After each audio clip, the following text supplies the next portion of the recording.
Everyone, मेरा नाम है दीपक शर्मा और आप देख रहे हैं diamond boy channel.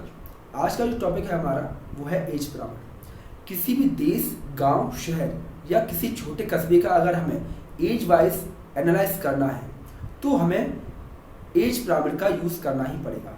Age pyramid का फ़ायदा ये है कि एज पिरामिड की मदद से हम किसी भी देश या छोटी जगह या बड़ी जगह की एक एज डिस्ट्रीब्यूशन को समझ सकते हैं।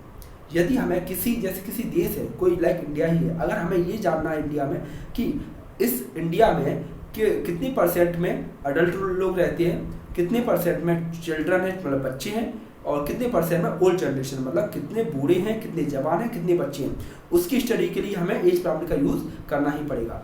किसी भी पॉपुलेशन में मोस्टली 3 टाइप के लोग रहते हैं। पहले हैं आपके प्री रिप्रोडक्टिव, मतलब जो छोटे बच्चे हैं जो रिप्रोडक्शन नहीं कर सकते। फिर आते हैं रिप्रोडक्टिव, ऐसे लोग जो रिप्रोडक्टिव फेज में चल रहे हैं, जैसे जवान लोग जो बच्चे पैदा कर रहे हैं।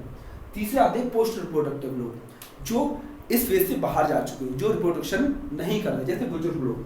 ठीक है, तो ये 3 ऐसे फिनोमेना है जिसकी मदद से हम किसी भी एज पिरामिड को आसानी से समझ सकते हैं। एज पिरामिड मोस्टली 3 टाइप के होते हैं। एज पिरामिड जो होते हैं कितने टाइप के होते हैं? 3 टाइप के होते हैं। आइए समझते हैं। पहला जो टाइप है वो होता है एक्सपेंडिंग पिरामिड। पहला जो टाइप है वो है एक्सपेंडिंग पिरामिड। जब समझते हैं, एक्सपेंडिंग पिरामिड मोस्टली त्रिभुज या ट्रायंगल शेप में होता है। आप देख पा रहे होंगे मैंने ट्रायंगल बनाया हुआ है। ये ट्रायंगल प्रेजेंट कर रहा है एक्सपेंडिंग पिरामिड को। किसको प्रेजेंट कर रहा है? एक्सपेंडिंग पिरामिड को। अब इसमें जो सबसे जो मैंने अभी बताया था आपको 3 फेज है। पहला कौन सा था? पहला जो फेज है आपका प्री रिप्रोडक्टिव। जो प्री रिप्रोडक्टिव फेज रहेगा वो सबसे नीचे आएगा। सबसे नीचे प्री रिप्रोडक्टिव फेज आएगा, उसके ऊपर कौन सा आएगा? रिप्रोडक्टिव। मतलब वो लोग जो रिप्रोडक्शन फेज में हैं वो मिडिल में आएंगे, और सबसे ऊपर जो आएंगे वो पोस्ट वाले आएंगे जो रिप्रोडक्टिव फेज में नहीं है। मैं फिर से रिपीट कर रहा हूं, जो एक्सपेंडिंग पिरामिड है वो ट्रायंगल शेप में होता है, और इसके 3 फेज जो मैं पहले ही बता चुका हूं कौन कौन से हैं। प्री रिप्रोडक्टिव और रिप्रोडक्टिव और पोस्ट रिप्रोडक्टिव। एक बात याद रखना, हमेशा किसी भी टाइप का पिरामिड हो, चाहे मैं आगे बताऊंगा 3 टाइप के पिरामिड होते हैं, तीनों टाइप के पिरामिड जो होते हैं उनमें हमेशा जो प्री रिप्रोडक्टिव होते हैं वो हमेशा नीचे रहते हैं, और पोस्ट वाले जो रहते हैं वो सबसे अपर ही रहेंगे। याद रखना। इसकी एक ट्रिक है, जैसे हम घरों में देखते हैं जो छोटे बच्चे होते हैं वो सबसे निचले दर्जे पे ही रहते हैं। अगर कोई मेहमान आ गया तो दरवाजे वही खोलेंगे, या मोस्टली छोटे मोटे काम वही करते हैं। तो घरों में जैसे बच्चों को सबसे निचले दर्जे पे रखा जाता है, तो यहाँ पर भी ये जो स्ट्रक्चर है इसमें भी हम बच्चों को या प्री रिप्रोडक्टिव फेज है उसको नीचे ही रखेंगे। एक लर्न करने की ट्रिक है। ठीक है, ये है आपका एक्सपेंडिंग पिरामिड। एक बात याद रखेंगे, इसमें हमेशा जो बर्थ रेट रहेगी, क्या रहेगी? बर्थ रेट जो रहती है वो हमेशा डेथ रेट से ज्यादा रहेगी। मतलब जो एक्सपेंडिंग पिरामिड चलता है उसमें हमेशा क्या होगा? बर्थ ज्यादा होगा, मतलब बच्चे पैदा ज्यादा होंगे और लोग मरेंगे कम। क्या बोला मैंने? बच्चे ज्यादा पैदा होंगे और लोग मरेंगे कम। ठीक है, मतलब एक ऐसी जगह जहां बच्चे तो ज्यादा पैदा हो रहे हो, मतलब पॉपुलेशन बढ़ तो रही हो, पॉपुलेशन तो बढ़ रही हो, पर पॉपुलेशन में मृत्यु कम हो रही हो, जन्म ज्यादा हो मृत्यु कम हो। तो इस टाइप का जो पिरामिड होता है वो कौन सा होता है? एक्सपेंडिंग पिरामिड कहलाता है। आज तक आप समझ गए होंगे। ठीक है, अगला जो पिरामिड होता है, और ये एग्जांपल मोस्टली हम इंडिया में लगा सकते हैं। इंडिया की आज जो सिचुएशन है वो एक्सपेंडिंग पिरामिड की ही है। एक्सपेंडिंग पिरामिड जो हमें देखने को मिलता है इंडिया में मोस्टली देखने को मिल जाता है। आज की कंडीशन में हमारे पास बच्चे ज़्यादा हैं, उसके बाद जो यंग जनरेशन है वो भी ज़्यादा मिलेगी, पर हमारे पास बुजुर्गों की संख्या बहुत कम हो चुकी है। अब हम समझते हैं सेकेंड टाइप का जो पिरामिड है हमारा सेकेंड टाइप का पिरामिड है बेल शेप्ड। इसको थोड़ा हम समझेंगे कैसे। इसमें क्या होता है,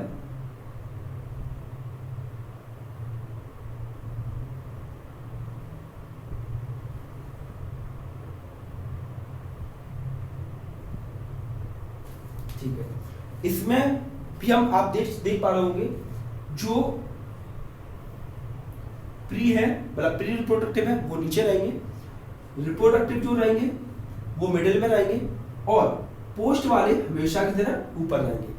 बट अगर आप इसका शेप देखें, एक इसका आकार देखें, तो आपको एक बैल या घंटी की जैसा नहीं लग रहा। अगर इसको इस तरीके से देखें इस टाइप से, तो एक घंटी जैसे या बेल शेप्ड आकार के कारण इसे बेल शेप्ड पिरामिड का नाम दिया गया है। यहाँ पर क्या होता है, मोस्टली यहाँ पे जितने बच्चे होते हैं उतने ही जवान होते हैं, उतने ही बूढ़े लोग होते हैं। मतलब इस टाइप के जो पिरामिड में होता है तीनों ही जनरेशन, फर्स्ट सेकंड थर्ड, मतलब प्री और रिप्रोडक्टिव और पोस्ट तीनों ही बराबर कंडीशन में होती है। और यहाँ पे एक चीज और याद रखने वाली है, यहाँ पर बर्थ रेट और डेथ रेट करीब करीब बराबर होती है। मतलब यहाँ पर क्या होगा, जितने लोग पैदा होंगे उतने ही मरेंगे, राइट। एक बार फिर से रिपीट कर रहा हूँ, बेल शेप्ड जो पिरामिड होते हैं उसमें क्या होता है, ये pre reproductive, reproductive, post reproductive सारे के सारे करीब करीब एक बराबर होते हैं, सेम होते हैं, इक्वल होते हैं।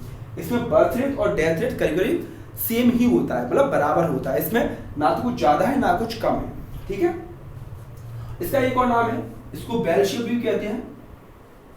बेल शेप के साथ साथ इसे स्टेबल भी कहते हैं। बेल शेप के साथ साथ इसे स्टेबल पिरामिड भी कहा जाता है। क्यों कहते हैं स्टेबल पिरामिड, क्योंकि स्टेबल है, ना तो कुछ ज्यादा है ना कुछ कम है। आई थिंक आपको समझ में आया होगा, ठीक है। इसमें ये याद रखने वाली बात है, मोस्टली पूछा जाता है कई बार सीएसआर के एग्जाम में, बर्थ रेट बराबर डेथ रेट, ये पूछ लिया जाता है, कई बार कंफ्यूज कर देते हैं लोग जो एग्जाम में। अगला जो पिरामिड में समझाने वाला हूं, ध्यान दीजिएगा। अगला जो पिरामिड है वो है अर्न शेप, ठीक है। इसको समझते हो थोड़ा, ये पिरामिड थोड़ा अलग टाइप का है।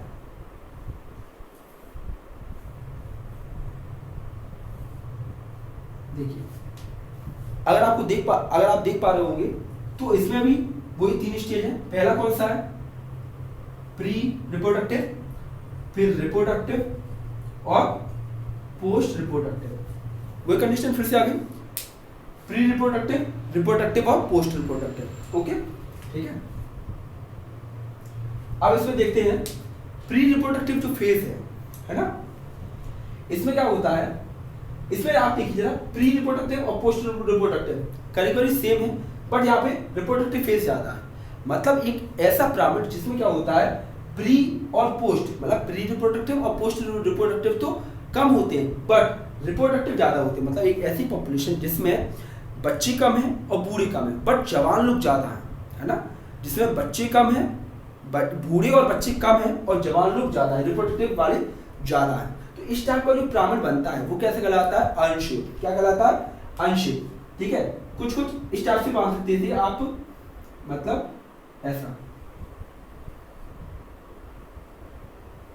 इस टाइप से, है ना। इस टाइप का जो पिरामिड रहता है वो कैसा होता है, अर्न शेप, या इसे डोमिनेटिंग पिरामिड भी कहा जाता है। सॉरी,